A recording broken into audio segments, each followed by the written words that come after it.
Good afternoon and welcome to today's Manhattan Project meeting for Saturday, November 26th. At the conclusion of her presentation done on November 22nd at the Schiller Institute conference, Stopping the Danger of Nuclear War, Helga LaRouche outlined a proposal, a 10-point proposal for the principles that define a new economic and security architecture. The new paradigm, which will be characteristic of the new epoch and towards which the new global security and development architecture must be directed, therefore must eliminate the concept of oligarchism for good and proceed to organize a political order in such a way that the true character of humanity as the creative species can be realized. Therefore, I suggest that the following principles must be discussed and, if agreed upon, be realized. These ideas are meant to be food for thought and a dialogue among all people concerned to find a basis for a world order guaranteeing the durable existence of the human species. First, the new international security and development architecture must be a partnership of perfectly sovereign nation states, which is based on the 5 principles of peaceful coexistence and the UN Charter. Second, the absolute priority must be to alleviate poverty in every nation on the planet, which is easily possible if the existing technologies are being used for the benefit of the common good. Third, the life expectancy of all people living must be prolonged to the fullest potential by creating modern health systems in every country on the planet. This is also the only way how the present and future potential pandemics can be overcome or be prevented. Fourth, since mankind is the only creative species known so far in the universe, and given the fact that human creativity is the only source of wealth through the potentially limitless discovery of new universal principles, one of the main aims of the new international security and development architecture must be providing access to universal education for every child and adult person living. The true nature of man is to become a beautiful soul, as Friedrich Schiller discusses this. And the only person who can fulfill that condition is the genius. Fifth, the international financial system must be reorganized so that it can provide productive credits to accomplish these aims. A reference point can be the original Bretton Woods system as Franklin D. Roosevelt intended it, but was never implemented due to his untimely death, and the 4 laws proposed by Lyndon LaRouche. The primary aim of such a new credit system must be to increase dramatically the living standard of especially the nations of the global south and of the poor in the global north. 6, the new economic order must focus on creating the conditions for modern industries and agriculture, starting with the infrastructural development of all continents to eventually be connected by tunnels and bridges to become a world land bridge. 7th, the new global security architecture must eliminate the concept of geopolitics by ending the division of the world into blocks. The security concerns of every sovereign nation must be taken into account. Nuclear weapons and other weapons of mass destruction must be immediately banned.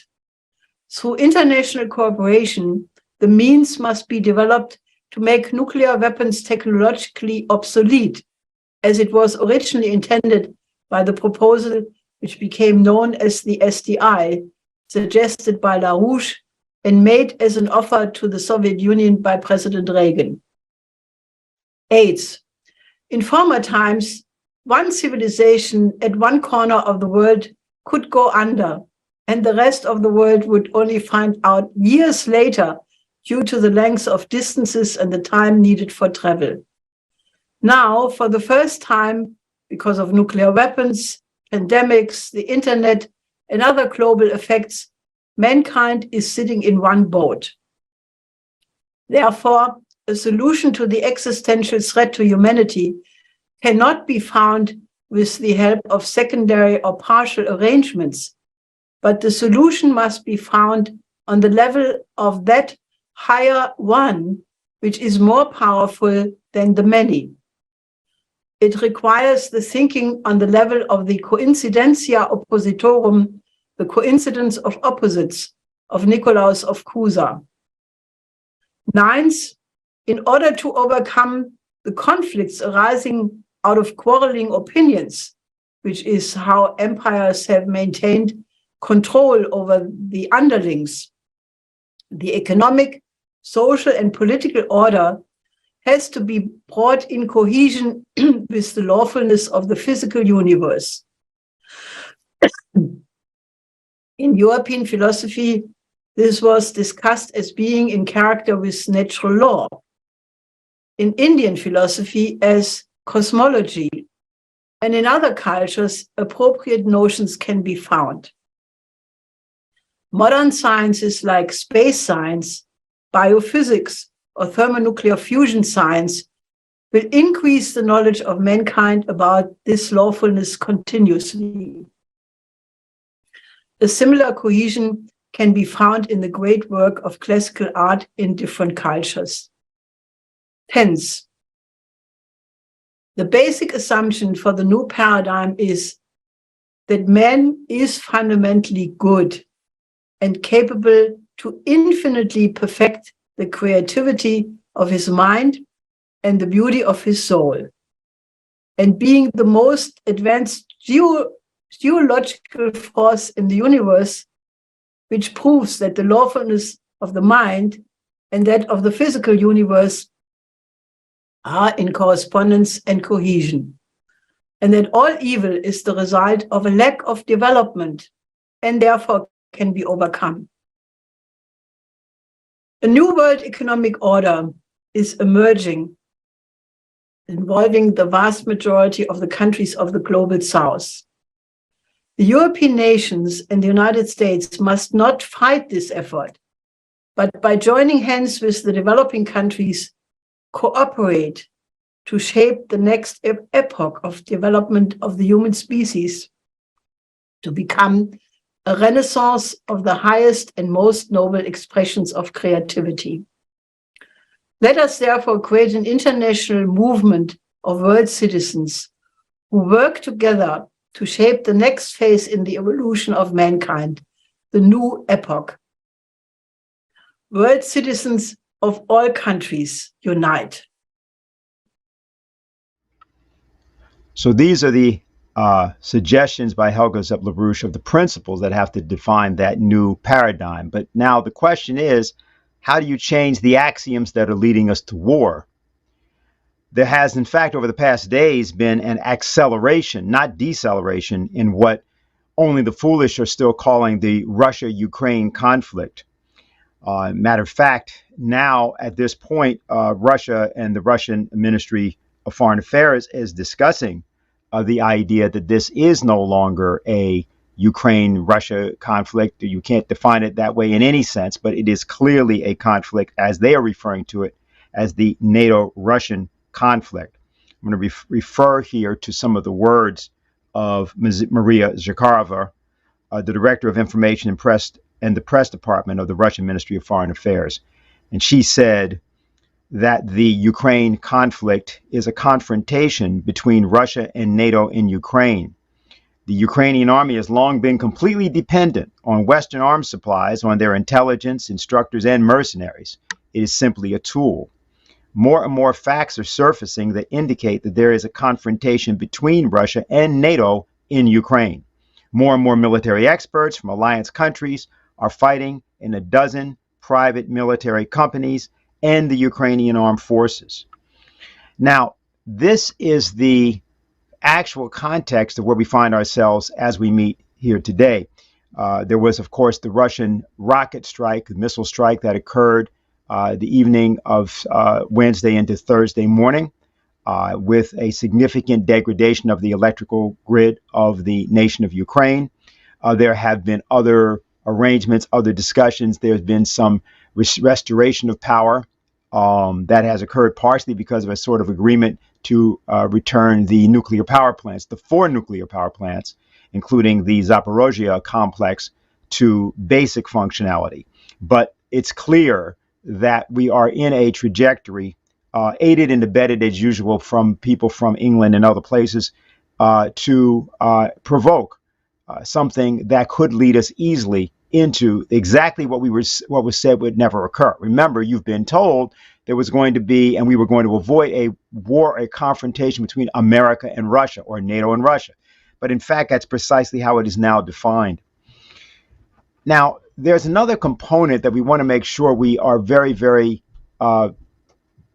emphatic about concerning this idea of this new security and development architecture. People like to omit or downplay the development side of this.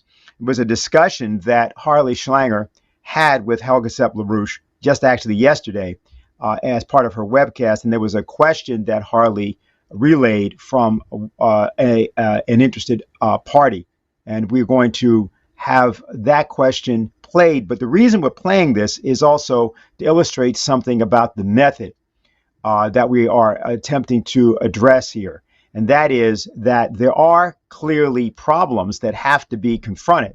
But then there's a kind of approach of thinking that goes with approaching those problems. So we now play that for you. Helga, I've been sending that around, and I actually got a question for you that's quite interesting from a fairly prominent person who is involved in economic discussions. And what this person said is it necessary to connect the economic and financial architecture to the security architecture? Isn't that asking too much because of the difficulties with dealing with the economy? Why do you insist on both together? You've partly answered that, but I think it's important that this get across, because people are terrified of the idea that, well, if you have a global system, it's automatically going to be tyrannical. So how would you answer that? Well, the answer is very simple, that there is no peace without development. Therefore, in a certain sense, the reason why the security architecture can function is that if all the different partners, all the different countries are united in an effort to overcome poverty, to create a decent life for especially the countries of the global south, but also for the many poor in the global north, because there has been a process where more and more people become poor in America, in European countries. The so-called tables, the soup kitchens, more and more people have to go through that. In any case, what we need, therefore, is a new world economic order supported by a new credit system which allows real economic development and a cooperation among countries to support each other in carrying that out. And it is that development, that idea of peace through development, which will make the security architecture function. So it's not a static conception. It's not something, like where you put bureaucratic rules which will be forever, but it will be the idea of a dynamic system. I have to explain that the background of this is really coming from, Nicolaus of Cusa, the idea of the coincidence of opposites. This is a very profound philosophical conception which Cusa developed in the 15th century. Basically the idea that man can always find a solution because the human creative mind is capable of synthesizing a higher one. Naturally, Cusa came through this to this thought through theological discussion. For him, the higher one naturally is God, the creator. But it is a method of thinking that Einstein had, by the way, the same idea. He said you will never find a solution on the same level where the problem arises, but you have to think a higher understanding of the physical laws of the universe, which Einstein did with his general theory of relativity. So it's a method of thinking. It has a religious origin, if you want, but it is a method of thinking how mankind can conceptualize the one interest of the one humanity, which must be above that of nation states. And naturally, Schiller's conception of the unity of the word citizen and patriot is reflected in that.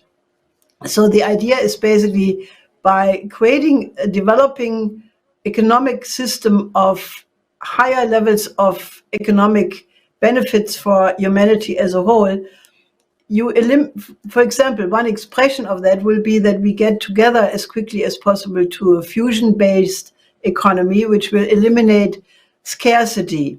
We will have energy security, we will have raw material security, and therefore one big reason for wars will be eliminated. So obviously this is very complex and it needs elaboration, but I think the idea that the principle of development is change, improvement, change for the better. And it happens to be that that is corresponding not only to the lawfulness of the mind, because mankind can always discover more deep principles about the physical universe, but it also, does correspond to the expanding universe and what we know about the James Webb telescope and the Hubble telescope before. We are living in an expanding universe, and the conclusion of my 10 points is basically that we have to aim to create a political and economic order which is in cohesion with the actual lawfulness of the physical universe, so that there is a harmonic development of both. And that, by the way, is an idea which you find in many cultures. For example, in European philosophy, this was the idea that there is such a thing like natural law, a higher lawfulness than that which is created by man. It's sort of created in the creation. There is this natural law. In India, they call it that the cosmological order has to be implemented on Earth by politics. In China, you would probably call it the mandate of heaven, which was even existing before Confucius. So it basically is the idea that we have to go beyond pragmatic ideas, and that we have to create an order which is more in cohesion with the actual existence of the universe in which we live and in which we are the most advanced part.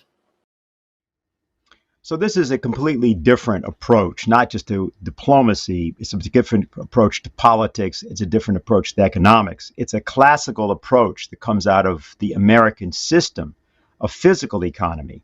Now, this is a very specific grouping, a very specific tendency, which comes not from England, not from Adam Smith, but from Gottfried Wilhelm Leibniz.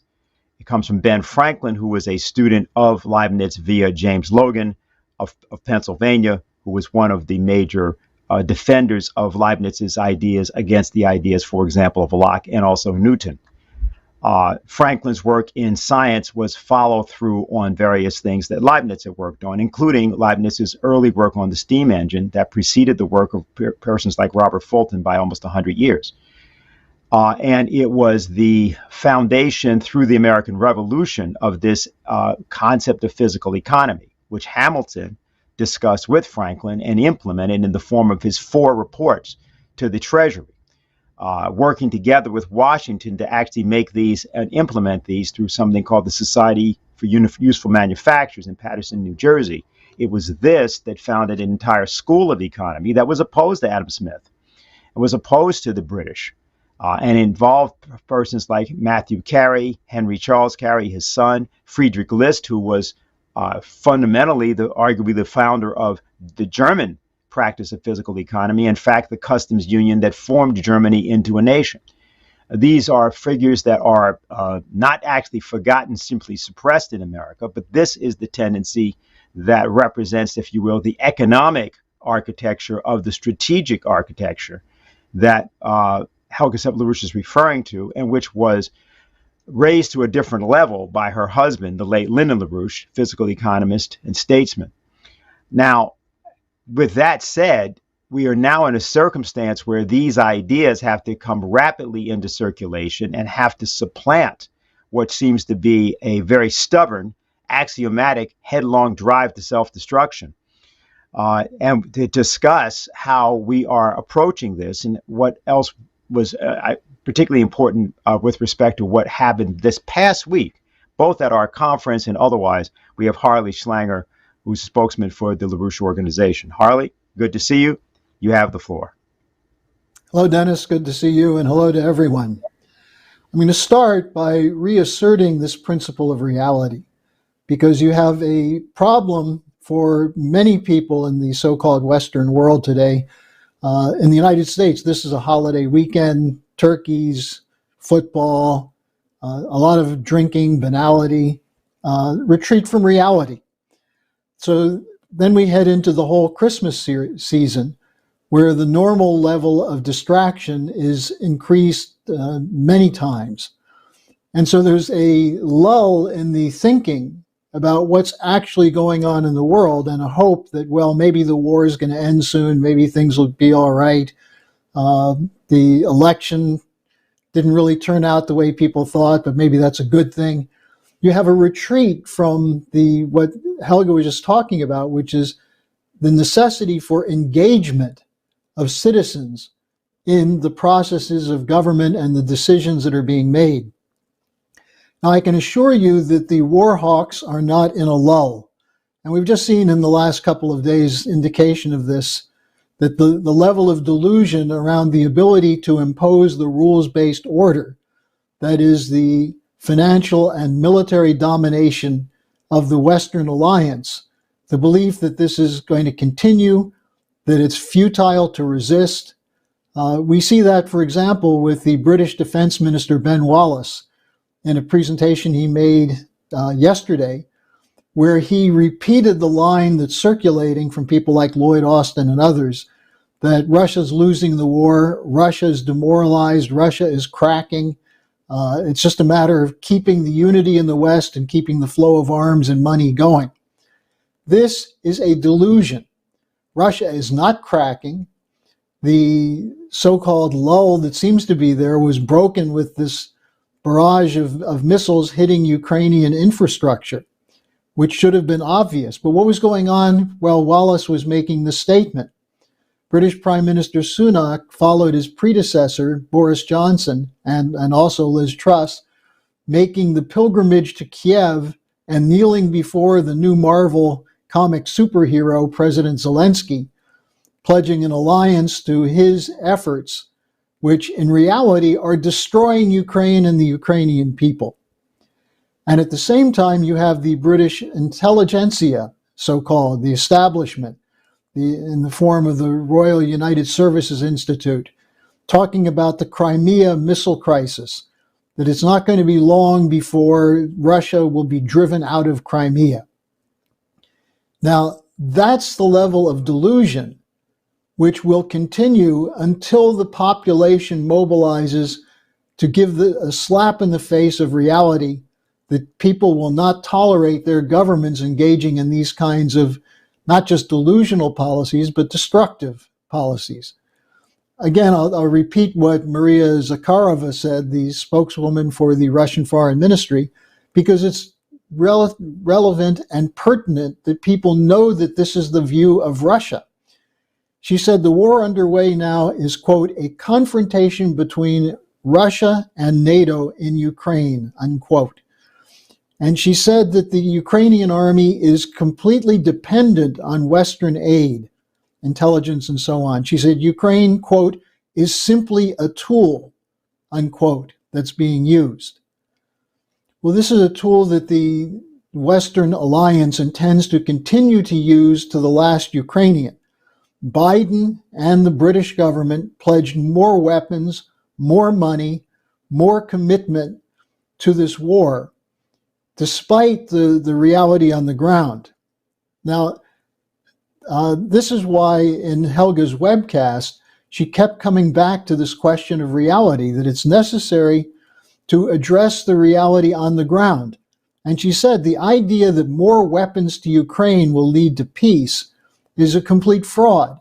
And it's exposed by the actual situation on the ground in Ukraine. With 40% or more of the electrical power and power generation knocked out by Russian missiles, the grid is down. There are reports that it may be down until March. That is, in the midst of what's expected to be an extremely cold winter, where people will have to do without electricity, without power, without heat. The discussion is going on as to whether or not Kiev itself should be evacuated. Now, it's also the case that Ukraine is running out of weapons, but they're still getting more shipped in, and they're running out of soldiers. So under these circumstances, you have to then look at the other side of this, the suppliers of the weapons. Can European governments continue to demand suffering under wartime austerity circumstances of their populations in order to keep a war going that's a losing effort? Now, in the midst of this, as this situation is sharpening, I want to call your attention to 3 sets of events that took place in the last 10 days.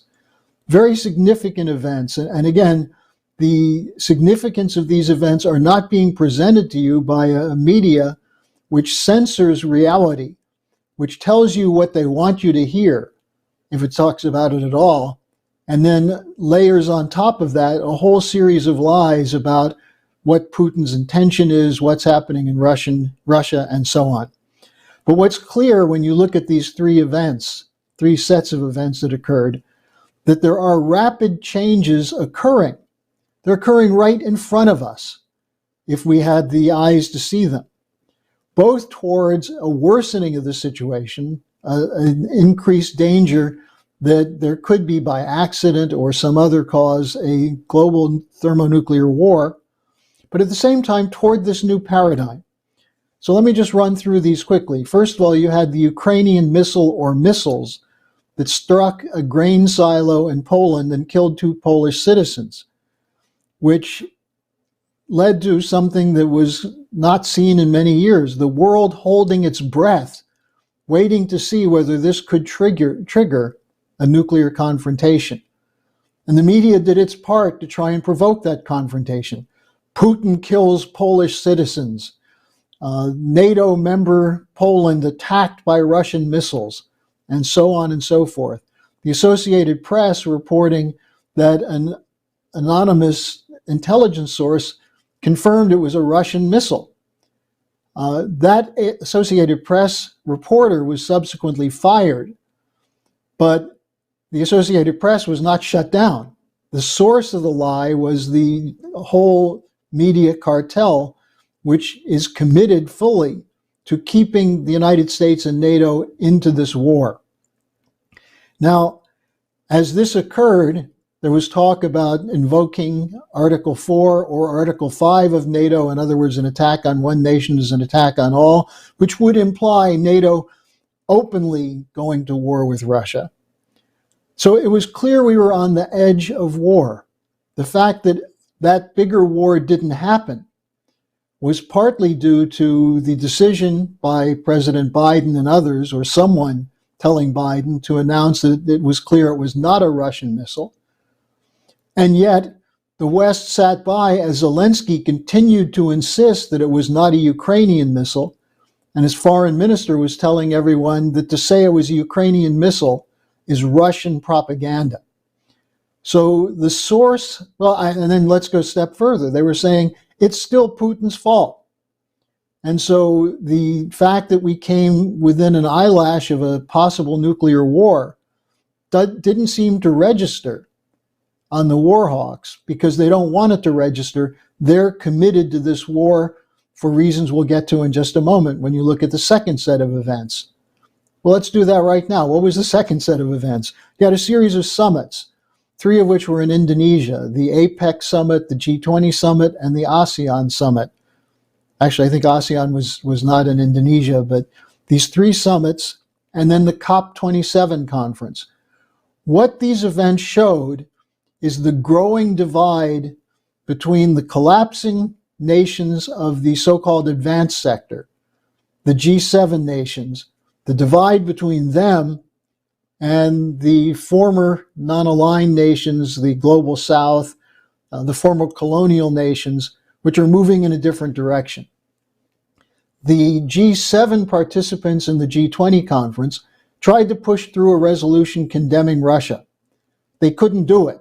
They had to put a separate resolution to say that on behalf of the G7 members, because the G20, the larger numbers of members of the G20, don't hold Russia responsible. Their view is that this is an attempt to divide the world into blocks and to force nations to take sides. Why? Is it that they really think that having Indonesia or India coming out supporting the attack on Russia will solve the problem?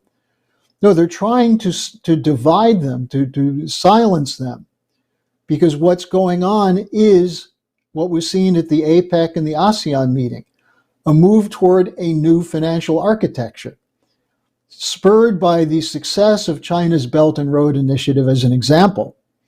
But the idea that you can have an alternative to geopolitical financial blocks, and that alternative is where nations act in the interest of the other, recognizing both the legitimate security interests of nations, and as you just heard from Helga, recognition that those security interests include the ability to end poverty, to have universal health care, to have universal education that develops geniuses among our children.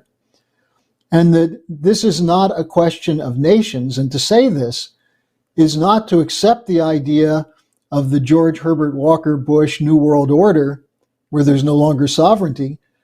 Helga's proposal starts by saying it's based on agreements among sovereign nation states, not imposed by the unilateral military might of one bloc, which is what the United States and NATO have tried to do since the collapse of the Soviet Union, but by collective negotiation, mutual cooperation for mutual benefit among sovereign nation states, which means they don't have to go along with everything, but there's a recognition that each nation has legitimate interests. And if you wish to avoid wars and conflicts, recognize those interests and work with them to see how they can be fulfilled and realized. That's what Putin was demanding in December of 2021, when he said that the security interests of Russia are not being acknowledged or recognized by the eastward expansion of NATO and by the Western support for a Ukrainian government which was killing citizens in the Donbass. Now, who were they killing? They were killing Ukrainian citizens of Russian ethnic backgrounds, people who spoke Russian. But who were Ukrainians? That's who the Ukrainian government was killing. And that was what the Minsk Accords were designed to stop. And the West did not enforce that. And I'll get back to that in a moment. So then you had the COP27, and there was a divide there. A number of countries, led by African countries and some Asian countries, said that they see no reason why they should give up their desires for economic development through using new technologies and existing technologies like natural gas, like fossil fuels, coal, but also nuclear power. They see no reason why they should have to give that up to deal with the so-called climate crisis. And this was an explicit statement from people like President Buhari of Nigeria, Museveni from Uganda, and others, who said that we want clean environment, we want these things, but we also want development for our people.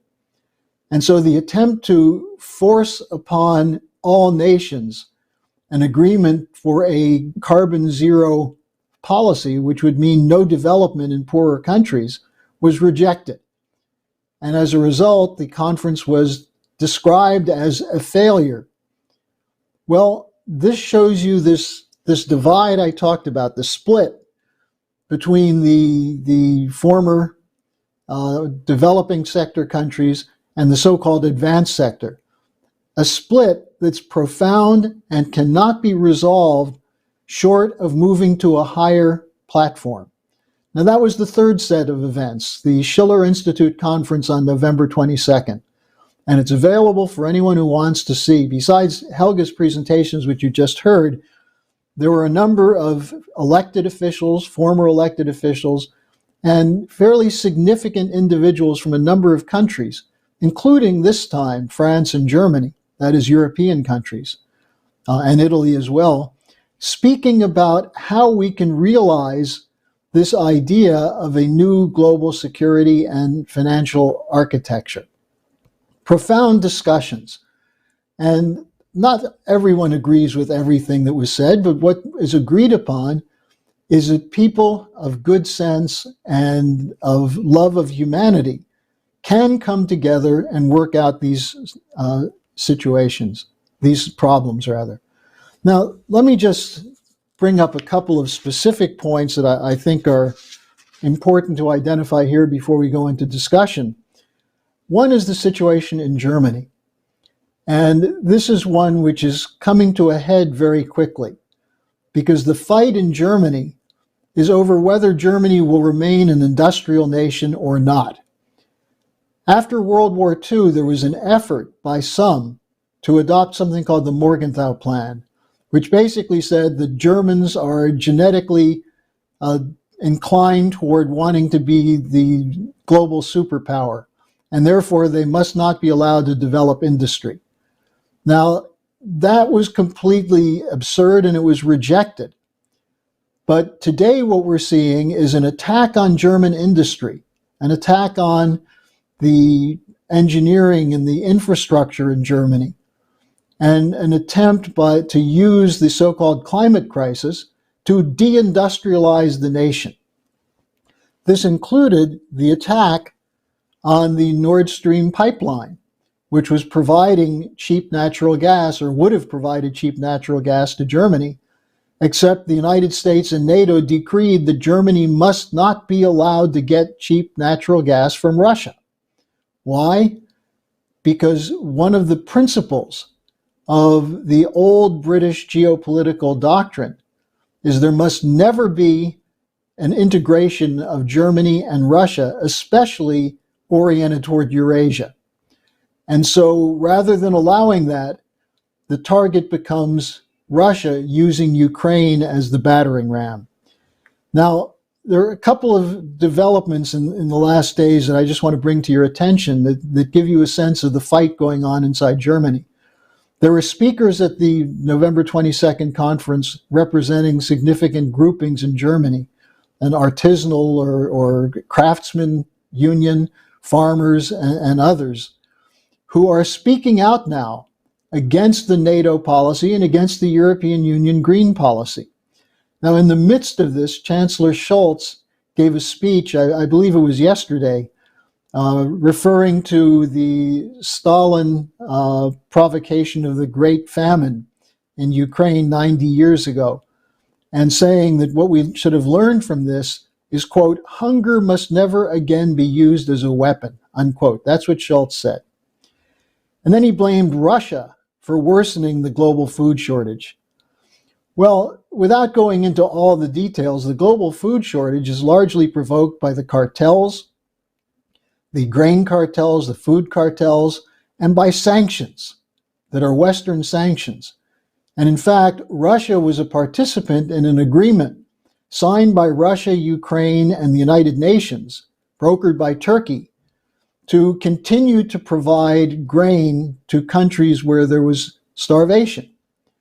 This was disrupted by a Ukrainian attack on the port of Sevastopol, which led to a brief cancellation of the agreement, which was then put back in place.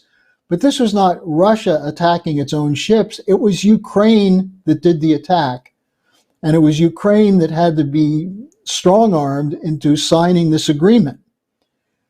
Now, let's go one step further. If Schultz is so worried about hunger being used as a weapon, and let's assume he's honest about that, why not speak out against the sanctions that are starving children in Yemen and Afghanistan as a result or an aftermath of wars launched by the United States and NATO? Why not address the question of starvation in East Africa, of the dislocation that's gone on in Libya, where sanctions are making all the circumstances of a broken nation, broken by a NATO war, much worse?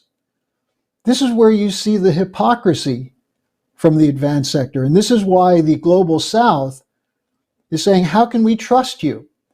The United States stole Afghanistan's money and then put sanctions on Afghanistan, and people are starving. Children are starving to death in Afghanistan. Chancellor Schultz, if this moves you, then you have to join with us to demand an end to these sanction regimes. Now, interestingly, former Chancellor Angela Merkel, the predecessor to Schultz, made a statement in an interview to Der Spiegel, I think in the last couple of days. And what she said is that in the summer of 2021, when it was clear that the Minsk II agreement was never going to be realized, she wanted to open a new discussion format with Putin and Macron to replace Minsk II or to strengthen it so there could be an agreement. Now, what was Minsk II? What I referred to earlier, the Ukrainian military bombarding the Donbass with missiles and assassinations that led to somewhere around 14,000 deaths. And these were deaths of Ukrainians who were targeted by the Ukrainian government, especially the nationalist militias associated with the Azov Battalion and the other neo-Nazi groups. Ukraine signed the Minsk II Accord in 2015 and did nothing to implement it. What was called for was an end to the fighting, an end to the shelling, and an agreement to give limited autonomy to these republics. For 7 more years, the shelling continued.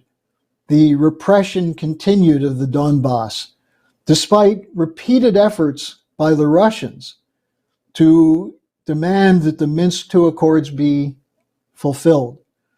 The two countries that were the co-signers of the Minsk Accord, besides Ukraine and Russia, were France and Germany. But they did nothing to pressure the Poroshenko regime. And then when Zelensky was running for president, he said he would fulfill the Minsk II Accord, and he never did. Why he didn't, there's some speculation that maybe he was threatened by the neo-Nazi units. As one of their leaders said, that if he did go along with this, he would be hanging from a tree in a main square in Kiev. Maybe it's that he just was told by NATO not to do it. Maybe he never intended to do it. It was an election promise. But what this means is that what Merkel was saying is that she was trying to reinvigorate this process to fulfill the security demands that President Putin was making. And she said, some people objected to this. Well, I'd like to hear from Angela Merkel who those people were who objected to it, because these are the people who have put the world on the cusp of a nuclear war. Now, finally, we come to the situation in the United States politically. We just went through a multi-million-dollar extravaganza called the midterm election, where very little was changed. A small number of seats changed hands in the House of Representatives, which gives the Republicans control of the House of Representatives, but what are they going to do? What's their policy? Are they going to do what the probably new Speaker of the House, McCarthy, said? End the blank check to Ukraine? Well, if you're going to do that, fight for it now. Instead, Biden's trying to push through in the lame duck session an extra $37 billion of aid to Ukraine, while people in the United States are having trouble affording Thanksgiving dinner for their families. So the Senate remains in the hands of the Democrats.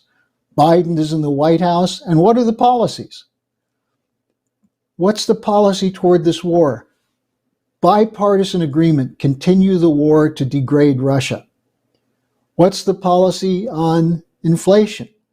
Leave it to the Federal Reserve, which caused the problem in the first place.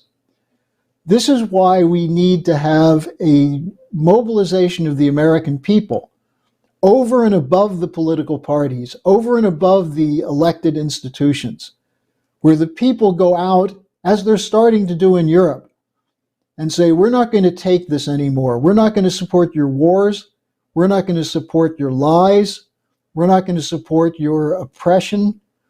We're not going to support your censorship. And we're not going to tolerate policies that give enormous dividends to the handful of very wealthy people, of the billionaires, while taking the future away from average American families and working families, and the destruction of the middle class, as well as the destruction of the dreams of people to be lifted out of poverty. So it's in this context that Helga Zepp-LaRouche is calling for a discussion process of these 10 principles she's proposed. These are posted on our website, on the LaRouche Organization website. Everyone listening to this and watching this should download those principles and start working on them. Read them, think about them, discuss them with your friends and family. If you have ideas that are different, or if you have ideas to strengthen them, get back to us, talk to us. Let's make this the basis of the discussion during the so-called lame duck session, instead of kowtowing to the war hawks of Wall Street and the City of London and allowing the drift toward thermonuclear war to continue. So that's my report to open our discussion. Well, thanks a lot, Harley. What we want to do is a few things, obviously, as you just indicated. There's so much that happened during the week. Also, there were questions at the conference itself, some of which were not taken up in various of the panels. And at least in one particular area, I'd like to go for a moment just to focus on one element.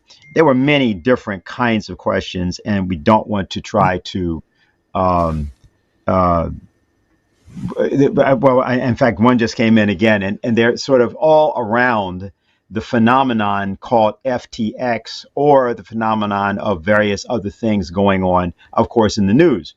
Now, what I'd like to say is that what I've done is to take or compile about 5 of these, because there's essentially one question, and the question really goes to, is this really the collapse?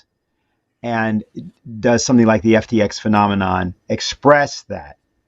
Well, in light of that, I thought that it would be useful, and I say this as a preface because we don't normally do this, to just show a couple of the kinds of things that people are seeing. And I do this very carefully because these things, even showing them, can degrade the discussion. But at least what is useful is that this is probably why we are getting, and people who are asking us the questions are getting, sort of a distorted view or a confused view about something that's actually rather straightforward. So we've got one piece of video, which is something from Breaking Points, I think is the name of the show, the one that Crystal Ball and Saigon and Jetty do. And they were reporting about some billionaire who was completely freaked out by the Fed policy. So if we can just roll that, and then I'm going to ask these questions in that context. Okay, go ahead. Have you heard any of these people recognize the impact of U.S. rates on the global economies and how countries that can't afford higher rates have to raise rates and put the UK's in a recession? And have they ever talked to you about a $32 trillion deficit? This is not Paul Volcker. We did not have a $32 trillion deficit when Volcker took rates to 20%. The biggest pain will be the U.S. government. The U.S. government will have to sell paper from now to the end of tomorrow, forcing rates higher because there'll be no buyers. I mean, this is self-inflicted suicide. This is a terrible idea. It's a terrible, and it's not necessary. The economy is slowing on its own. Just look at the savings rates. Look at consumer debt. Look at the rollover in rents and the CPI. What are they looking at? I mean, he's not wrong. Everything he said is correct. Well, of course, he's completely wrong, and everything that's being said by all of them is completely incorrect. So why don't you take this up? And what the question basically is, Harley, is, what, okay, let me just, oh, that's a different question, excuse me, is what does this all mean, so to speak? It's all the old Mr. Natural, what does this all mean question, basically. Whether it's the FTX, which is one thing, or the high interest rates policy, et cetera. Well, let me start with two words that Lyndon LaRouche spoke quite often. Physical economy. What is an economy about? What these guys were talking about is paper. It's artificial valuations that can be manipulated by the people who control the credit system, namely the private banks operating through the Federal Reserve. And what's their concern? Is their concern that a farmer in Nebraska can't sell his product anymore for a livable price? Is their concern that unemployed people are being left with the situation of homelessness and hopelessness? No, the concern of the people selling the paper is to somehow protect the artificial valuations that have been ascribed to the paper that they're holding or that they're trading. And this goes back to the post-1971 decision to move away from a fixed exchange rate and a system of a gold reserve dollar. But remember, in 1971, a much larger percentage of the workforce was engaged in physical goods production. I don't have the exact figure in front of me. I'm sure we can get it from Richard Freeman. But the labor force today is predominantly involved in so-called service sector. And the biggest of these service industries is financial, insurance, and real estate. And in these three areas, finance, insurance, and real estate, you have values placed on paper that's traded, which has nothing underneath it, nothing of value beneath it.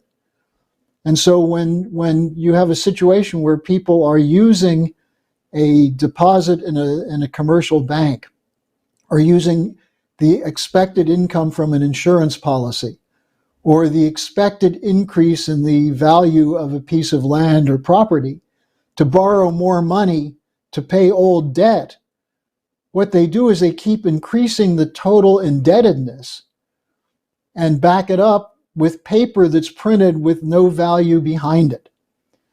That's what this system is based on. And it's called financialization.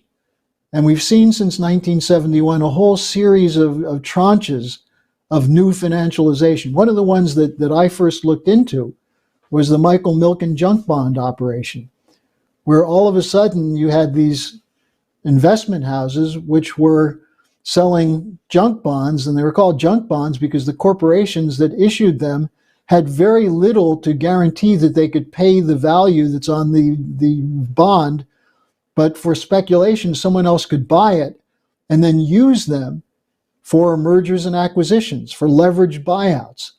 And so you had these, at the time, fantastic numbers like $28 billion for the RJR Nabisco leveraged buyout. And what was the problem? It took 2 days to pump out enough actual physical money to complete the contract. And at that point, they said, wait a second, this can't continue like this. We need some different way of generating monetary valuation. And so we've been in a hyper mode of financialization. And one aspect of this was the so-called Bitcoin. You know, there are various things you could say to argue whether a digital currency does have benefits to an economy. But when it's unregulated and in the hands of speculators and swindlers, it has no value. And you see that. How can something drop from supposedly being worth 20 or 30 billion dollars to nothing overnight? These are Ponzi schemes.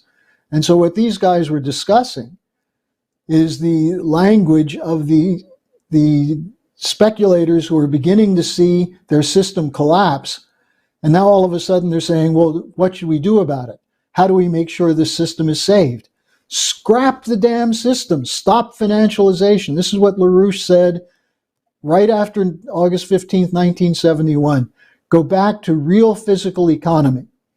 And we haven't done that. And that's why we're sort of at a last moment in a period of a collapse of an empire. And the problem is when an empire collapses, you could have millions, if not billions of people who die because of the inability of that empire to continue the process of producing enough physical goods to feed and maintain its population. So that's the issue here. That's what we're talking about when we talk about the end of the neoliberal system. It's got to be put out of its misery, because otherwise it will kill us all. Okay, the next question is this. It says, given the opposition coming from the global south in respect to the G20 and COP27 conferences, along with their insistence that a new global order must be crafted along the lines of giving them sovereignty and decisions concerning policymaking, what can be done within the next days and weeks to bring people from these nations into collaboration on the 10 principles Helga proposed at the beginning? Helga recently called for the renewal of the Bandung spirit among non-aligned nations. So can her 10 principles be used as a template for engaging a new kind of collaboration among those nations? Well, I think it already is. If you look at the institutions such as the BRICS, the Shanghai Cooperation Organization, the Eurasian Economic Forum. In fact, if you look at the chief economist of the Eurasian Economic Forum, Sergei Glaziev, he openly is discussing some of the very ideas of Lyndon LaRouche on physical economy. This is coming from many people from the global south that we're having discussions with. The problem they have is to decide whether they should just break completely from the dollar system and form a new system, or is there still hope that they could work with the dollar system? Because as Helga said recently, the benefits of changing the economies of the so-called advanced sector to work with the emerging nations, it would be much easier to get a new financial architecture if you had cooperation. Because otherwise, what you could expect is that the City of London and Wall Street will do everything possible to destroy the possibility of this new architecture. So I think minimally, we want to circulate these as widely as possible. That's already partly underway. And one of the things people can do is circulate share the video from the November 22nd conference, share this video, take the 10 principles posted up on the LaRouche Organization website and pass those around. We have the Diane Sayre campaign, Diane coming out of the campaign for U.S. Senate in New York. She has extremely broad contact with layers that represent countries in the developing sector. Several of us, Helga's regularly interviewed, I'm interviewed quite frequently. Some of our French collaborators are interviewed on television and radio in developing sector countries. So that process is underway. But what people in the Western world should do is work on your own damn country. We've got to break the control of the existing financial establishment over the political processes in the advanced sector, because that's the real issue. If you had leadership in the United States, in Germany, in France, that held out a hand to Indonesia, to China, to India, to Argentina, and said, look, let's work together. Let's do this as a joint collaborative effort. There'd be no problem. We already see this with the enthusiasm for China's Belt and Road Initiative, which is very profound in parts of South America, especially in Africa, as well as Asia. The only reason countries aren't moving more rapidly is their fear of what will happen, what will be done to them by the unipolar order if they actually start working with China. And what happens? Coups, assassinations, chaos unleashed. And so our job is to break the power of those who run the coups and the assassinations in the West. Because if that were done, if we had a growing mobilization in Western countries against the war hawks and against the neoliberals, then we could have a collaborative process. Because why should anyone in the United States or in Europe oppose the idea that China has uplifted 800 million people from poverty? Would you prefer that they live a hand-to-mouth existence? We already see people in countries in Europe and the United States reacting against the immigrants that are coming to their countries. Why are they coming? Poverty and war. And so the solution to this is to have a collaborative effort, but that's largely going to depend on changes in the United States and Europe. Okay, next question is from Charles. That question actually was from Kynan, by the way, earlier. Next question is from Charles. He asks, or says, I think this war is not just about taking down Russia, it's also about screwing the general populations in the West. I used to be a contract engineering lecturer. I am screwed. God help the rest of us. What are your thoughts? Well, Charles, you're absolutely right. I mean, all you have to do is look at what's happening in Europe right now. The German industrial associations are starting to squawk. They're squawking because they don't have electricity. They don't have raw materials. The farmers are protesting because they can't afford fertilizer. They can't afford diesel.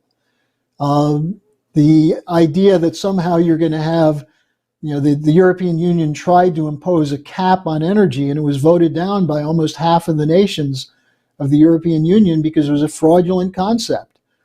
They have no solution.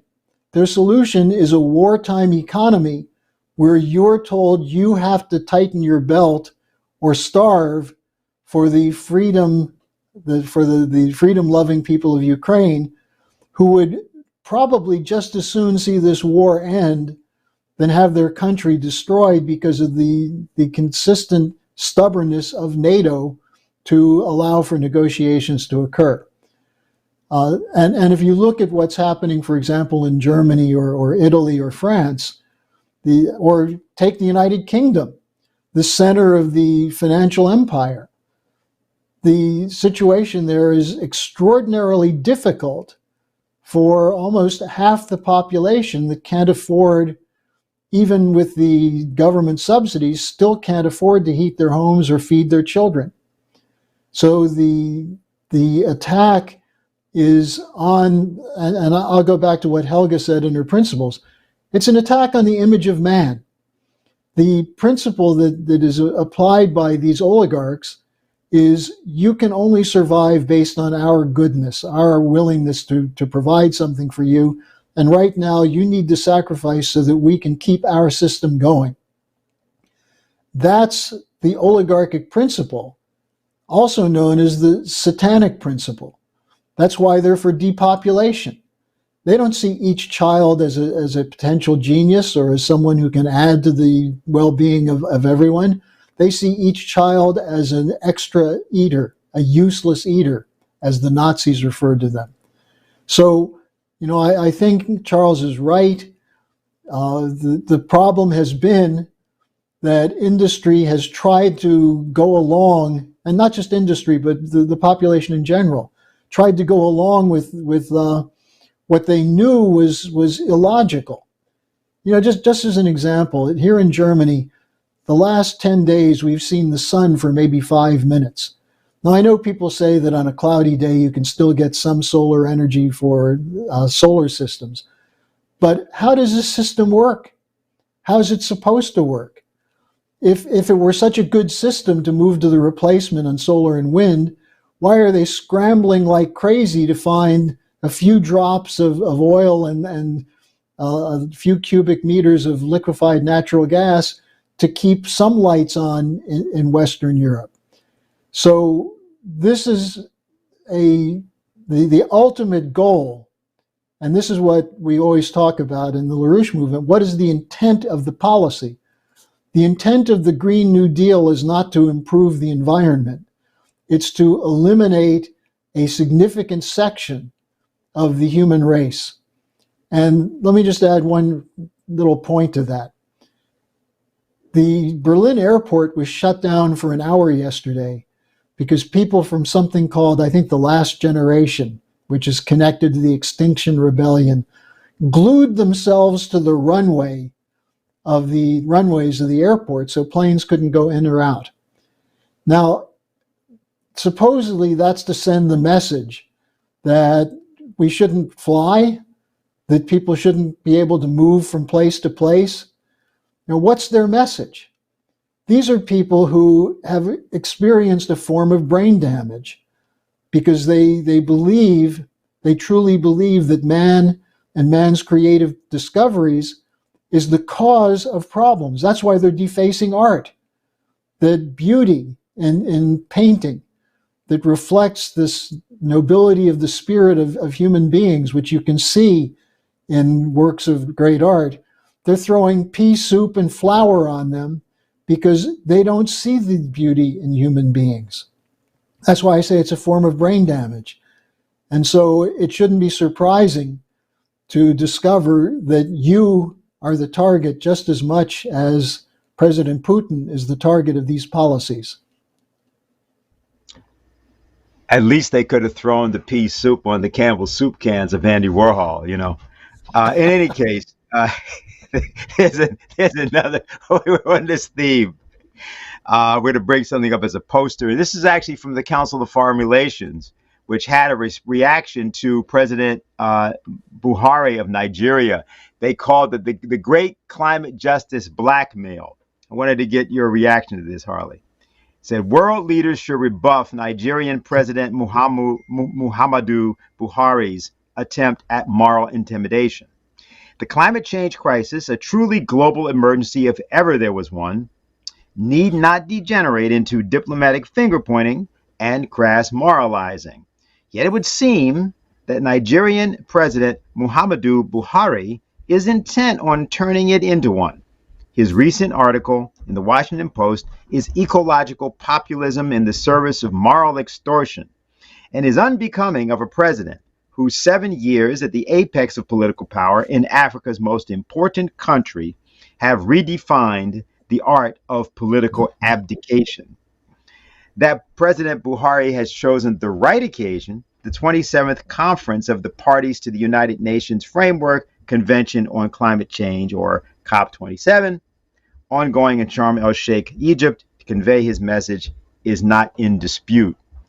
So any comment on the CFR's view of the president of Nigeria simply saying, look, there's no way that you can tell African nations that don't have electricity not to use their oil, their coal, their natural gas in various ways. He himself, I should add, President Buhari himself, I think has real problems on the whole question of global warming. But his intervention, as limited as it may be, has sparked true umbrage in the ranks of the Council on Foreign Relations and also at the London Economist and some other locations. So your thoughts about that? Well, the question is, who's pointing the fingers? You know, the developing sector is being told that because of the carbon dioxide output that's largely due, supposedly, to burning of fossil fuels and modern industry and so on, which is mostly limited to the north, has to stop in order to stop global warming. Now, clearly, if you realize that the whole subject of global warming has been a fraud, and there are many, many scientists who will point to the fact that carbon dioxide has nothing to do, or at most 1 to 2% to do with the rise in temperature, to the extent there has been a rise in temperature, but that there are other much larger factors. To say that if Africa were to invest in modern or leapfrog to technologies that will provide electricity for the continent, that will overheat the planet. That's what Buhari's reacting to. Who are you to lecture us? All we want is what you've had for over 100 years. Electricity in every home. the ability to use our own resources to develop our own economy, instead of having them taken out through exploitation of cheap labor and through global corporate cartels that own the rights to the resources, have taken them from countries. Buhari is saying that this is something that should be discussed, and don't lecture us about wanting modern living standards. So I think the reaction tells the story here. They don't want this discussion. They don't want it because they don't, on the one hand, they're happy to bring up, through so-called critical race theory, the so-called racism of the actual racism of slavery. But who were the slave traders? The people today who are controlling these cartels are having a modern form of slavery in terms of control of the debt. And so the attempt to break free of this is being pointed to as what do you call it, ecological blackmail. No, I mean, the reality here is what people should look at, what Barack Obama said to South African students when they were talking about their wishes for an American-style standard of living. And he said, if you get that, the planet will boil over. Well, number one, that's not true. Number two, the way to deal with climate issues and ecological issues is by advancing the technology and the burning process, as opposed to forcing countries to go back to burning biomass and wood. Because that's the alternative that a lot of these countries, not only in Africa, face, but now Poland, Hungary, the Czech Republic, Germany. People are being told to burn wood, only the price of wood has gone through the roof. So, I think when you consider the source of this, the Council on Foreign Relations, this is the modern slave owners' think tank. Okay. It's a question from Tom, and he's in Canada. He doesn't say where in Canada. He says, we get a lot of homelessness here. People living in tents. It's become a real fire trap. The bylaw police don't even do anything about it. And this is in Canada, I'm speaking. The mayor and the city council don't do anything. As far as I'm concerned, this is all done by design. What are your thoughts about this? Well, what's the design? The design is that instead of ensuring that people can have a living wage and afford to buy homes, the mortgage market has become part of the financialization process. And so now you have, you talk about people running for office saying we need affordable housing. How do you get affordable housing? Well, why don't you start by shutting down the Federal Reserve System, shutting down a system which penalizes a population by producing paper money with nothing behind it. The approach to affordable housing is more jobs. It's better infrastructure. It's better education. And it's a commitment to ensure that each new generation that comes up has a certain amount of security and a space within which to feel safe and take the time to have an ability to concentrate. Instead, if you turn housing into a speculative system, which is what we saw on steroids with the mortgage-backed security operation, and it's continuing. And then you see the newer versions of this where people are being forced to sell their homes because they can't continue to pay the mortgage. Interest rates are going up. So they're offered a good premium to sell their home, and who's buying it up? BlackRock, a speculative fund, which is then going to charge higher and higher rents. So, the homeless problem is part of the breakdown of the physical economy overall and the financialization process. I think it would be really important, whether it's in Canada, Australia, the United Kingdom, or the United States, that people get a sense of what financialization has done. This is part of what was pushed after the 1971 breakup of the Bretton Woods system. It became very prominent with the so-called Big Bang in England under Margaret Thatcher, which was then followed up by the Reagan policy, which deregulated banking, deregulated security markets, and turned everything into financial betting. And so we now have a system where the ability to plan ahead, thinking about having a family or having a home to live in as opposed to a speculative investment, that's considered old school, old-fashioned. And what people didn't realize in the 2001 to 2007 run-up to the 2008 crisis is that betting that your house was going to keep going up in value and therefore taking out new mortgages against it to have money to spend now was not a smart idea. But people bought into it because they didn't understand that financialization is an evil process and that it's based on the old idea of usury and debt, that the best way to control a population is to put them in debt. And in Mexico, some years ago, I was doing some classes there, and they were talking about slaves to the banks, that when credit cards first started becoming prominent, people were rejecting them because they were afraid to become slaves to the banks, but pretty soon it became clear if you didn't have it, you couldn't buy anything.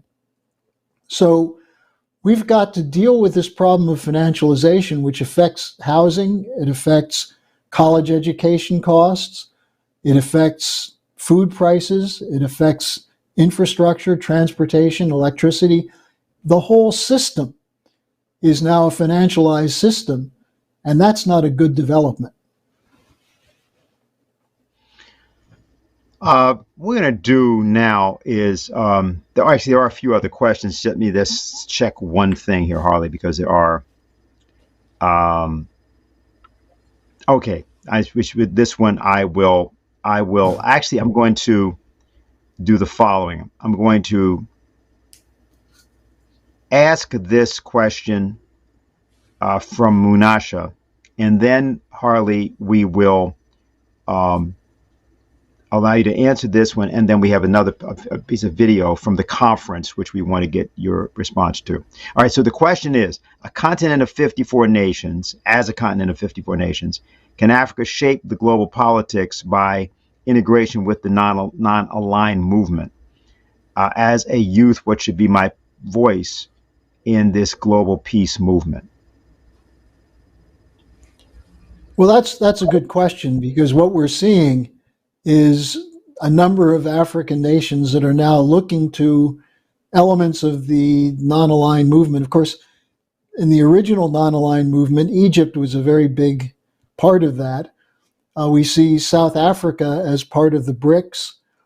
We see some inclination in Algeria to want to join the BRICS. You have, through the African Union, through the Organization of Islamic Countries, from the OPEC Plus, you have a number of these institutions where African countries are involved.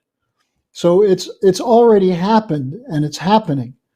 I think this is something that is not generally known, but this is something that Putin talked about at the St. Petersburg Economic Forum a couple of months ago, where he said there is a transformation in the world economy underway, and it's unstoppable. And so, in a sense, if a country in Africa is going to have a future, it's going to be with this new non-aligned movement, because the old policy of forcing countries to choose between one bloc or another doesn't work. And we see that, for example, in the Francophone countries, the rejection of French military coming in to deal with the problem of terrorism. Well, there are American bases all over Africa. And what are they doing? They're probably creating more terrorists. So I think the break toward the non-aligned movement is something that is perfectly rational and sensible. And as a young person, the most important thing to do is to study real economics and get engaged in a process of discussion in your country about this process that's underway globally.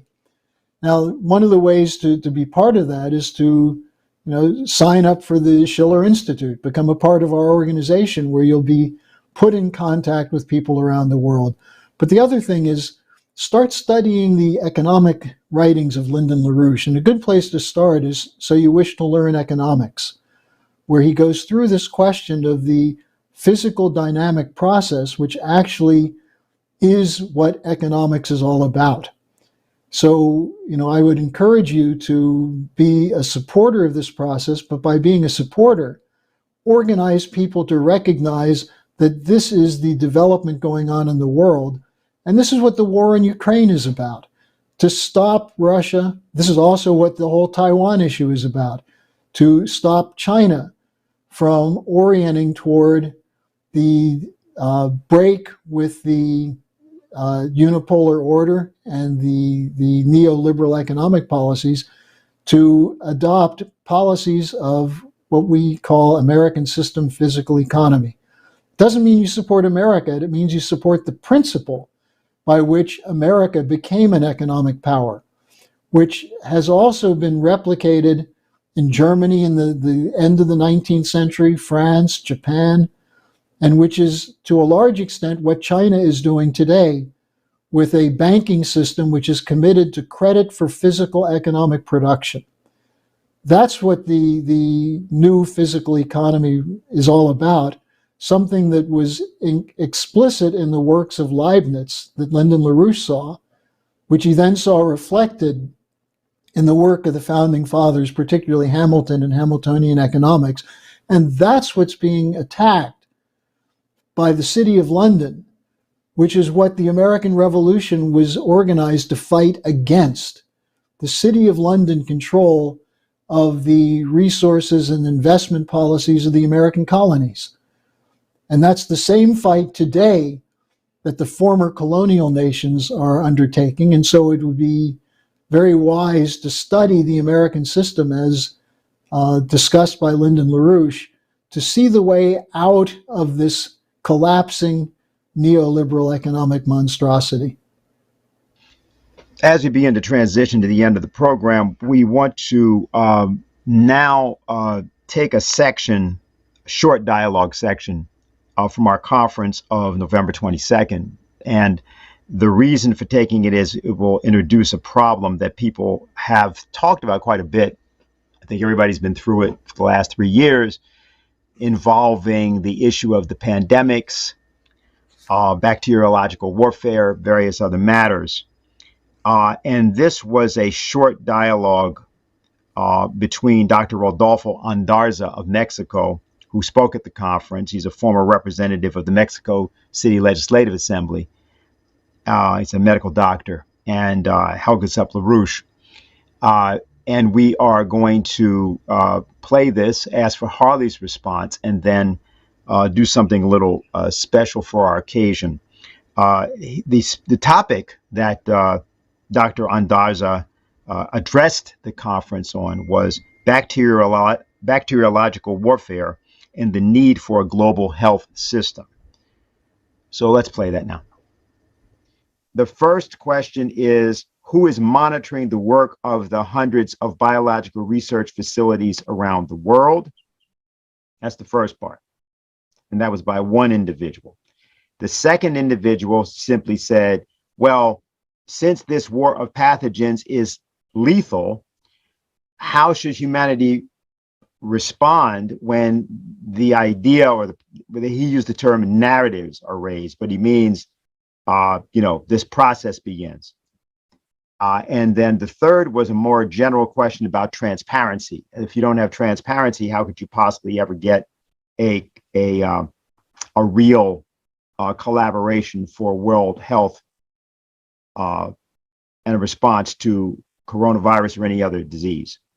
Well, thank you very much. This is really a grave problem because there's no way, there is not a monitoring system, there's no transparency of the secret work which is being carried out in these laboratories. That's the complaint and the doubt which governments in Moscow and Beijing also have. The problem is what's implicit is the issue of the spending of the private sector to different pharmaceutical companies. They're very powerful. They're very strong. Some of them are the ones that are involved in the production of the vaccines, and they've developed some vaccines during this pandemic, the COVID-19, and they're very closely connected to these vaccines. And at the same time, the huge amounts of investment, the incredible amount of money that the Pentagon and so on are spending and is being wasted. So I think that what's happening in these areas, which we know from different sources, the President Biden and the son of President Biden and their involvement with these laboratories. So there's a lot of interests involved in this. All of them make sure that this is all very secret. It's very hard to get access to this information. And these pathogens, yeah, they're very lethal. These are laboratories that have a dual purpose, according to what has been asserted by the different powers. On the one hand, the development of these germs, these pathogens, and to increase the different capabilities of these pathogens in terms of their lethality, and on the other hand, to reduce the possibilities that different antibiotics, different medicine could actually deal with these lethal mechanisms. And they've also developed new means of delivery, such as migratory birds, drones, different ways of spreading aerosols, other kinds of bombs which could be used and could disperse these pathogens, these diseases. This is a cheap, economic way of quickly contaminating the entire population. And as we've seen with this pandemic, this is not easy to control. They definitely are not easy to control.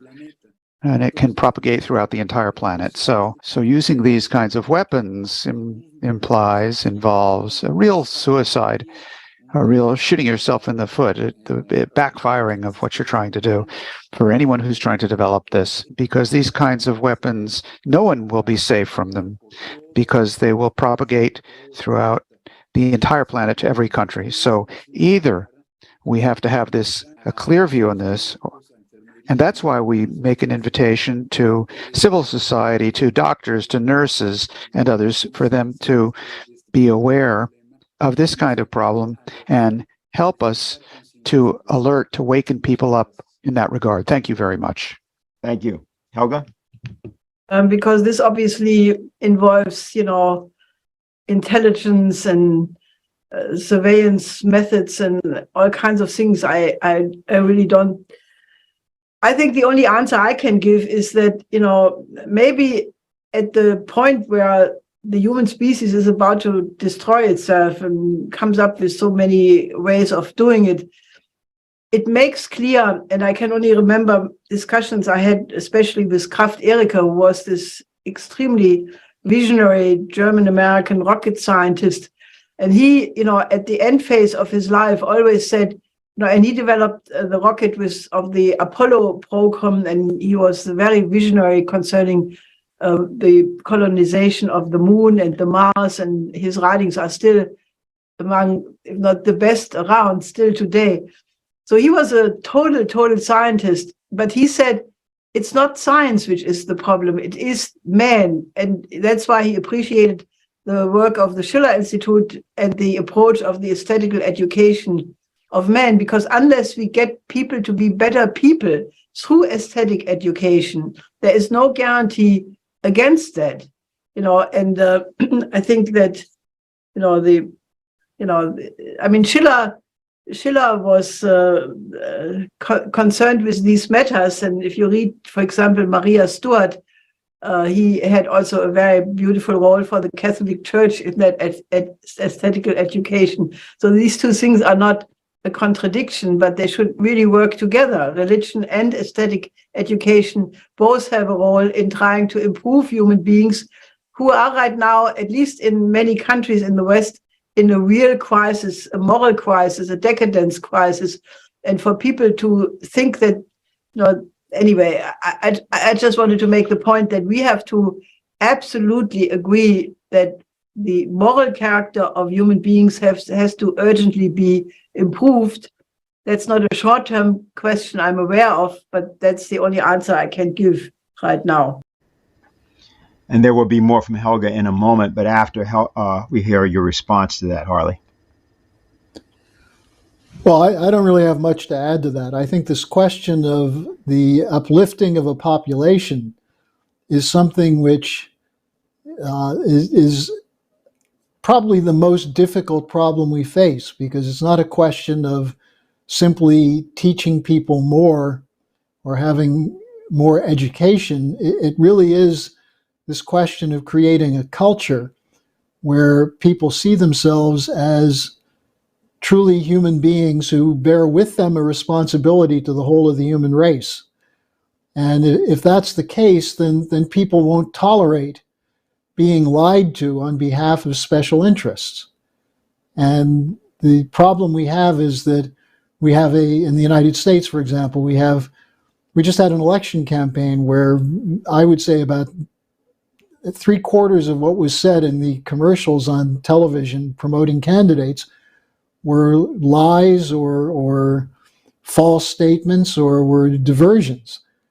And the one group that really cut through that was the young members of the LaRouche movement who went in and intervened at a number of events, including with left liberal congressmen, with right-wingers like Bolton and Pompeo, and demanded of them, why are you supporting this war in Ukraine?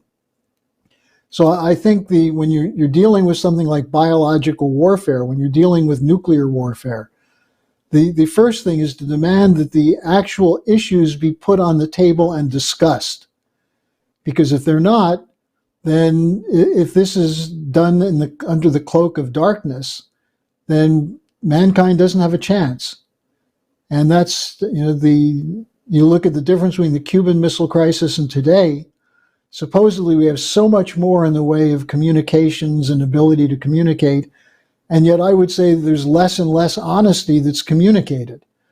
So, it's not a question of technology, a question of facts or knowledge. It is a question of courage and love of mankind. And that's what we have to nurture, and that's why it's so important to recognize that people in other countries have legitimate security concerns. And when you go around the world overthrowing governments in the name of democracy, when your own practices are far removed from democratic, then that's where the problem is. And people who do that have to be put on the spot, called out, exposed, and defeated. And that's why we need a mobilization of the population. We got a late question, which I'm going to pose to you, Harley, but as I do it, sort of ask also for you to do some summary remarks, and then I'll explain how we're going to conclude today. This question is from Juliana, and she asks, I don't understand how China, on the one hand, is pushing back on climate protocols, yet seems to go hand in hand with the World Economic Forum and others on the digital ID and social credit score nightmares. Are they friends or enemies? Is WEF in China, are they friends or enemies? Well, that's a question that I really don't have a good answer for, because I'm not 100% certain how the situation works in China with the social credit score and things of that sort. But I would say this, for people who are worried about it, you have a social credit score for you if you live in the United States or in Europe as well. You don't think you're being monitored? You don't think that you have a government that's paying attention to every bill you pay and what you buy?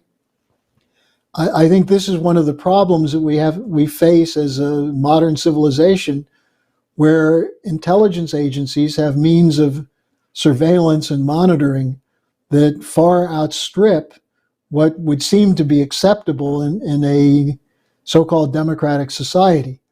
As far as China and the World Economic Forum, the World Economic Forum policy of the Great Reset and the Green New Deal is designed to destroy China's Belt and Road Initiative. It's designed to stop the progress that's been the result of China's economic development. And for those people who say that the World Economic Forum is preparing to destroy the West and relocate in China, well, you have to ask yourself, why are they trying to get China into a nuclear war over Taiwan? You know, the illusions that people have about China, and what Helga has always stressed is that if all you know about China is what you're reading either in the mainstream media or on many of the anti-China blogs, you don't know who's funding them, like the Epoch Times. The Epoch Times, which is one of the leading promoters of anti-China policy, or Steve Bannon. These are people who have a vested interest in stealing the resources of China. They're funded by people who are running operations trying to destroy China, to open up China for looting. And what they object to in China is not the social credit policy or things of that sort. What they object to is that China refuses to accept control of its economic and financial system by Western banks and by the sponsors of the World Economic Forum. So there's a lot of misinformation out there that people end up getting trapped in. You know, as far as the specifics of the question, you know, the Chinese are not a front for the World Economic Forum. They're in a pitched battle. But the way they're fighting it is by approaching the situation in coherence with the Confucian ideal that you act for the good of the society as a whole. And if you were to allow in China right now the kind of rock, sex, drug counterculture that's degraded the system in the West, then it would be difficult for China to continue the economic progress they've made. Now, does that mean that taking away people's drugs, taking away people's use of foul language, of 37 genders and all these other things, does that mean that's taking away freedom? I don't think so. I think freedom starts with the ability of each child to be able to play a role in contributing to the future. And that's the overriding objective of the government in China. Now, that doesn't mean I'm endorsing communism as practiced, you know, as Marxist, Leninist, Maoism as a practice. But I am saying that if you actually study what's happening in China, you'll find an extraordinary process of development which is based largely on American system economic methods. And so before you jump into bed with the argument that China is a front for the World Economic Forum, I think you have to study what's actually happening in China and not rely on secondhand and third-hand gossip from intelligence operatives who are being paid by corporations that are upset that China is increasing their wages and increasing the standard of living and making it more difficult to loot them as they had been for the 100 years before the Deng Xiaoping period. Okay, so what I'd like to do, Harley, is sort of conclude this section of our program, but say a couple of things that I think are important for people. Obviously, you've already gone through the multiple conferences and confrontations that happened this past week. We've also referred to our conference and what we tried to do in our conference, and we featured a few sections, selections and sections from that conference. Most importantly, Helga's 10-point principles, and then a brief discussion between her and one of the participants. I think that with the proposals in the questions that were made to you, particularly in terms of what should be done, particularly by young people or others, it's clear that people want and could be mobilized to do things and do them immediately. I'll just reference that another American that was caused to wish to do that in a time of great turmoil was Abraham Lincoln. And I'm just going to reference some sections from his 1864 Thanksgiving proclamation. it was Lincoln that established the holiday, which many Americans don't know or recognize. And I just want to reference some elements of what he said. He began, this is the 1864 proclamation, not the one of 1863, which was the first such proclamation by Lincoln. And he said in 1864, "It has pleased Almighty God to prolong our national life another year, defending us with his guardian care against unfriendly designs from abroad, and vouchsafing to us in his mercy many and signal victories over the enemy who is of our own households. He has largely augmented our free population by emancipation and by immigration, while he has opened to us new sources of wealth and has crowned the labor of our working men in every department of industry with abundant rewards. Moreover, he has been pleased to animate and inspire our minds and hearts with fortitude, courage, and resolution sufficient for the great trial of civil war, into which we have been brought by our adherence as a nation to the cause of freedom and humanity, and to afford to us reasonable hopes of an ultimate and happy deliverance from all our dangers and afflictions. Now, therefore, I, Abraham Lincoln, President of the United States, do hereby appoint and set apart the last Thursday in November next as a day which I desire to be observed by all my fellow citizens, wherever they may then be, as a day of thanksgiving and praise to Almighty God, the beneficent creator and ruler of the universe." Now, I don't know if it's even legal in the United States to issue proclamations like that on the part of the president these days, but there you have it. That is why the holiday that we just took yesterday was to be, Thursday was to be celebrated. What we're going to do is, because of the nature of the challenge that's before us, and some people who had seen this segment of our show last week requested that it be shown again. But we're going to do something a little bit different. This is a segment from Helga Sepp-LaRouche from a conference from 2013. We excerpted it last time, and we're going to do that this time, but we're going to put in the conclusion of that. And the conclusion of that discussion involved Mike Billington. Mike Billington was a longtime associate and member of the LaRouche organization, and who had spent 10 years in jail off a 77-plus year sentence in defense of Lyndon LaRouche and in defense of the right of Lyndon LaRouche and Mike and all of us to espouse the very ideas we espouse today. Mike is still very, very active. He recently had a health problem from which he's now recovering. But he speaks at the end of that session, and we include that, followed by something that we've talked about quite a bit. And Harley, I'd like you to say something about this before we go to the video. The singing of Dona Nobis Pacem. This is something that, or grant us peace. This is something that had been proposed by our members in Boston, sort of in the heat of the interventions that we found ourselves doing against, as was mentioned, Mike Pompeo and Bolton, and as well Barack Obama and Joe Biden, and really not against them, but we're just posing this issue of war. And in that context,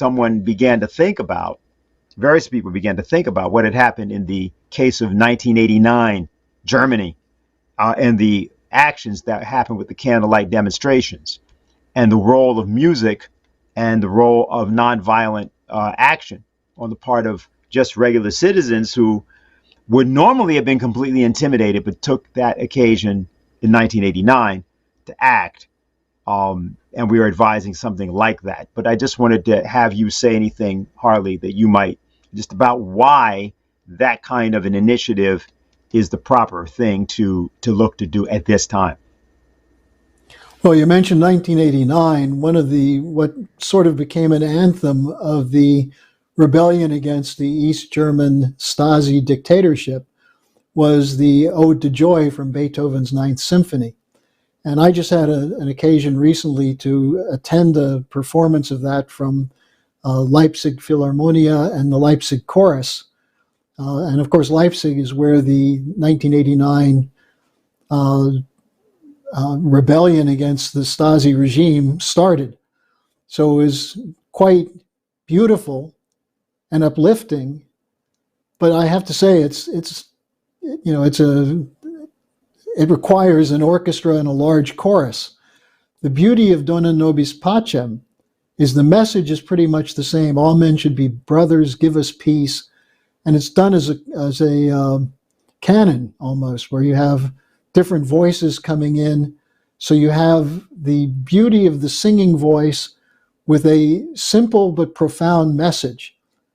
And when people hear this, they'll see why this is so important. Because on the one hand, why do you challenge people in power? Because they're acting against what it means to be a human being. They're acting against the general welfare. But what's the reason you're doing it? Because you love humanity. And while they are standing representing forces that are destroying the potential for the human race, we're going over and above them, lifting our voices and singing of these higher ideas in ways that are at the same time complex but also simply beautiful. And to me, that's what the Dona Nobis Pacem initiative of our associates represents, an expression of the love of mankind, the necessity for peace, but also the beauty that can be created by human beings working together. Thank you, Harley, and thank you all for joining us today. Now we will hear from Helga Zepp-LaRouche, Mike Billington, and a chorus singing, several choruses actually singing Dona Nobis Pacem. I think you all know, or most of you know, the aesthetical letters by Schiller. And, he wrote this after the hope of the European Republicans had been disappointed, namely to take the American Revolution as a model to do the same thing in Europe. And at that point, the greatest hope to accomplish that was the French, because they had a constitutional movement, not a republic, but they wanted to have a constitutional monarchy. And as long as, Condorcet was in charge, there was a good chance that this would have succeeded. And Friedrich Schiller and the Prussian reformers and all of these people were absolutely convinced that it would go on from there to Germany, to other European countries. And then naturally we know what happened. The Jacobin became terrorists, they got subverted, they chopped off the heads of people, they said, they had not the right for life, liberty and pursuit of happiness, but, equality comes from chopping off heads. That's one way of getting equality. And so, at that point, Schiller, who had been given the honorary citizenship of France because they liked his early dramas very much, gave it back. He wanted to have nothing to do with the Jacobin terror. And then he wrote the aesthetical letters. And they were actually a comment on what do you do, and, I think in the second or third letter, he says, what do you do if you have a government which is corrupt and the masses are depraved? And that, in a certain sense, that the reason why I encourage people again and again to read that, because, that is exactly the problem we have. All the governments are corrupt and evil or corrupt. In the masses, I think we all know what the problem is with the masses. They have been, subverted into liking depraved entertainment. They like things which are, horrible. Bruce Fein had his way of formulating it, and I have a little disagreement with him on the nature of man, but it is true. What are the video games other than enjoying killing? And why is the borderline from massacres, or watching videos to massacres, such a thin line that it happens again and again, because people have depraved emotions. So Schiller wrote this aesthetical letter, and he came to the very surprising answer to say that when you have this condition of bad government and rotten masses, there is only one way how you can redeem it, and that is through great classical art. Now, a lot of people, again, give it a spin, and they say, that means Schiller became unpolitical. He didn't really take on these important questions. But in a certain sense, he said the reason why classical art is the only way is because his standard of classical art was the highest. And if you read, for example, the critique of Mattheson and the critique of Bürger's poems, where he lays out his philosophy of what classical artists have to accomplish, it is absolutely applicable, because he says an artist is only an artist when he is absolutely sure about the effect he has on the audience. An artist who goes up there and performs and does not know with scientific rigor what will be the impact in the minds and the hearts of the audience does not deserve the name artist. And how do you accomplish that? By only dealing with universal subjects and addressing that in the audience, which makes them receptive for these universal ideas. I mean, the whole idea of the aesthetical education of man, I mean, it went back all the way to Aristotle. Aristotle wrote the Poetics, and he is dead wrong on everything he said. He said, the actor, when he gets on the stage, has to feel the rage of the person. And then you have these people crying, and they're rageful. And Schiller makes a polemic against it in the critique of Bürger's poems, because Bürger writes these poems, I have to cry my pain out. I have to cry my pain out. And, Schiller says, this is horrible. You have to go, sure, you have to know what anger is. You have to know what sorrow is. You have to train all of these emotions when you call them up in your performance. But it has to be an intellectual working through, and then you call it up like you call it up, but you are not dominated by it. And this aesthetical education, came rejecting Aristotle and his Poetics, and then step by step coming to the idea that for the aesthetical education you need also compassion. And Lessing, who in one sense was the predecessor of Schiller, said for a good reason that you can learn compassion, Mitleid, by the great classical drama. In rehearsing, so to speak, in a playful way, the kinds of moments which you in real life encounter all the time, but since people are not so witty and not so sharp, you do the wrong thing. Because it surprises you, and then you have a freak out and an emotion, and afterwards you regret it. So Lessing says you have to look at classical great theater and rehearse it so that you are equipped in real life, that you have your emotions developed.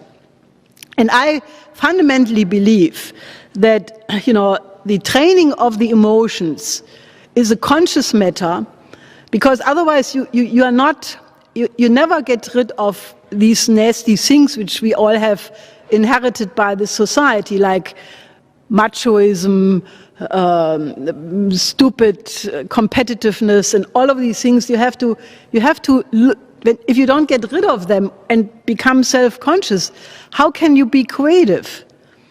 That's why you have a situation where people have the best ideas, they go to a meeting with Lynn, and then they go out and get into a fist fight over some stupid thing, And you ask yourself, how could that possibly happen? They just had the most elevated experience to meet the most beautiful, genius human being on this planet, and then they plunge into this pit.